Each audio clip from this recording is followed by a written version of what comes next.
In a long-awaited operation to reclaim Russian-occupied territories, the Ukrainian Armed Forces have initiated a full-scale offensive. Advancing towards Berdyansk, the offensive units are making steady progress as part of their strategic operations. Leveraging a substantial strike force, the Ukrainian army launched a massive counter-offensive, aiming to weaken the Russian infrastructure. The latest reports from the front lines indicate significant gains made by the defense forces of Ukraine in the offensive operation towards Berdyansk. Ukrainian troops have successfully taken control of an area spanning 3 square kilometers, marking a significant territorial advancement. Providing an assessment of the counterattack operation, spokesperson Andrea Kovalev from the General Staff of the Ukrainian Armed Forces conducted a live broadcast from the Military Press Center. Kovalev highlighted the progress achieved by the offensive grouping in the Tavria and adjacent operational regions. The Ukrainian Defense Forces offensive units advanced from 500 meters to 1 kilometer in the direction of Berdyansk, ultimately securing an additional 3 square kilometers. In a separate statement, the Ukrainian military reported the forcible evacuation of Ukrainian citizens from the region. The civilian population residing in the port city of Berdyansk, which fell under Russian control following the invasion last year, has been undergoing evacuation ahead of the Ukrainian counterattack. Berdyansk, home to approximately 100,000 people, serves as a crucial port city and a vital hub for Ukraine's exports, including coal, grain, sunflower seed oil, iron, and other commodities. Evacuated individuals, particularly children accompanied by family members or companions, have been prioritized and relocated to accommodation centers in the Zaporizhia region, which also hosts Europe's largest nuclear power plant.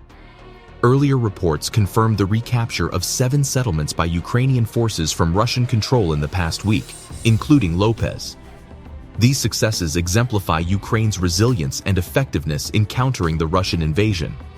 The defense of Mariupol, in particular, played a pivotal role in safeguarding southern Ukraine from falling into the hands of Russian occupation forces.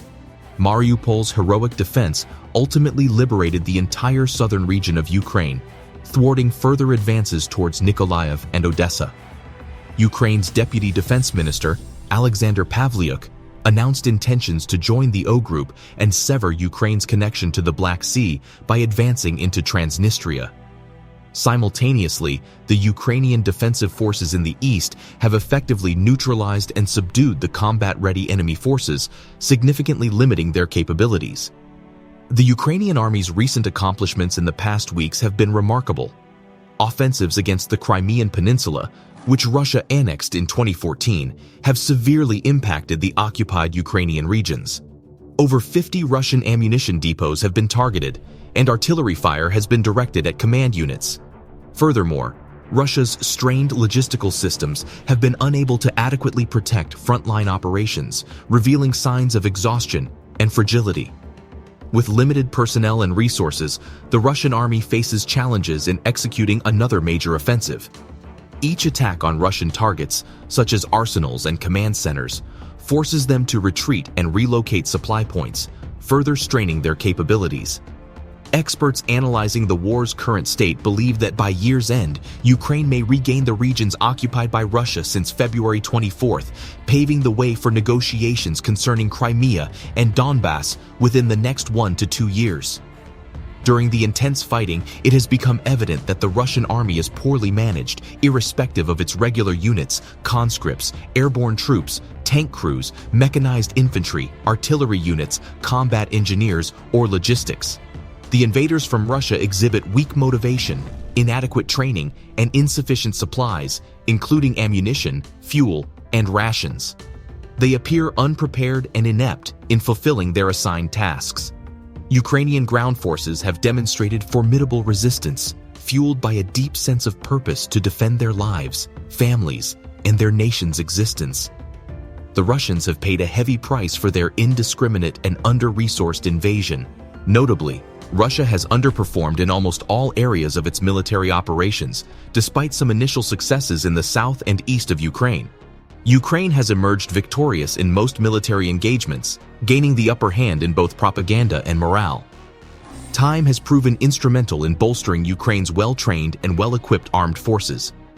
The country has capitalized on this period to prepare its new brigades for the highly anticipated counteroffensive that aims to end the war in its favor. President Putin, too, has come to realize that time is no longer on his side, at least in the short term. Furthermore, the commitments of the US, UK, NATO, the European Union, Germany, Poland, the Baltic states, and other Western allies to support Ukraine have increased optimism. This backing strengthens Ukraine's position at the negotiating table as it defends and reclaims territories. As Ukrainian forces gain ground, it becomes increasingly apparent to President Putin that victory on the battlefield is unlikely. Should Ukraine continue its progress, President Zelensky's promise to reclaim all territories, including Crimea, from the invaders, could soon become a reality. As the offensive unfolds, it remains in its early stages, leaving the outcome uncertain. However, the Ukrainian advancements in territory reclaimed signal a turning point in the war. The international community's support, including likes and shares for reliable and timely news, contributes to spreading awareness worldwide.